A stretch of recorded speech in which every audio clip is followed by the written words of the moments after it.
Fáilte go dtí agran na seaachtaine seo de Thar Saile. Clara isríonn faoi an teanga agus cultúr Gaeilge thar lear. An teachtain seo tá muid ag gcathair arsa Alban dún Éideann.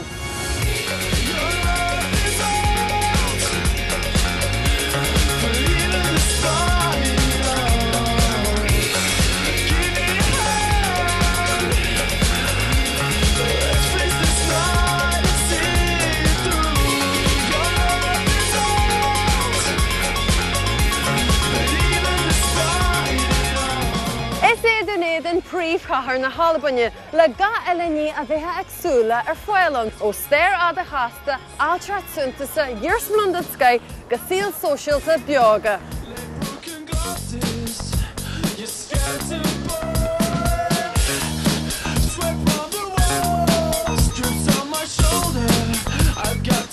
In London is dún Éideann an dara chinscríbe tuairsreachta is smó sa bhreathnaí mór. Henna bhíonn mánainte brisas 1 milliún cuirtear, rud na chun infis a bí orm. Tá dún Éideann inis ag tuairt éir an todhchaí le misne agus brád, mar Gaeilgeoirí lá a Parliament féin a bhaint amá. Is am inta is seo cuairt a chóirt ar an chathair, tá barú faoin mhála, is tá meon nua féin bhaine seo le sonrú san éit.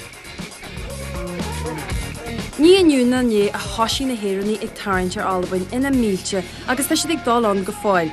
Tá pádar ó mar a thirtaí ag chur faoi in Alban le bliain is carú. An rud is deise faoin gcathair stoilm ná go nidir sin forgaintí áile mar himpeacht agus nar bhúscailn tuair maidid marcum gomach an inneog. Tá sé an sin os do chóir níta go bháilchaid. Seomhaint ag caisleán dún Éideann, tá scéalta go hénig ag gaisleán na bhfuil máidir le stéir na cathair seo. Tá sé an caisleán an forigna bheith sinne dá bhfuil in Éideann.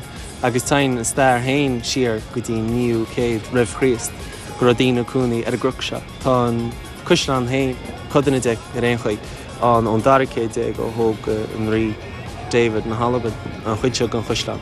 Agus tá sé ag feimmiú ó chuin mar caisleán mar garrison agus go dtíon lá tá nimhán tá saidirí fós a cúnaí san áit.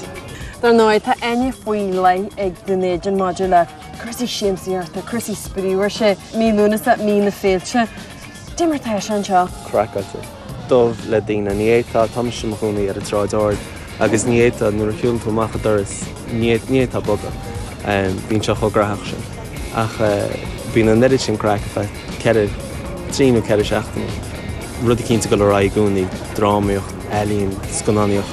Níhétá gan a bheith sáte sa bhéile.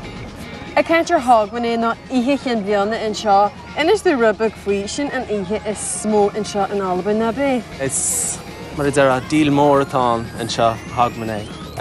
Cóisiir mór mítach agus siad bhíonn an caisleán ag go chraí in áíre. An mus a glós an sin ráite mííon na bannaí ceol agus na slóite bhecinn tú ar a telefís choléici cin bbliana. Agus siad náid is mú a míon an cóisiir an, agus siad náid a míon na gunaí ag gimocht nuair a secinn sé meán íce.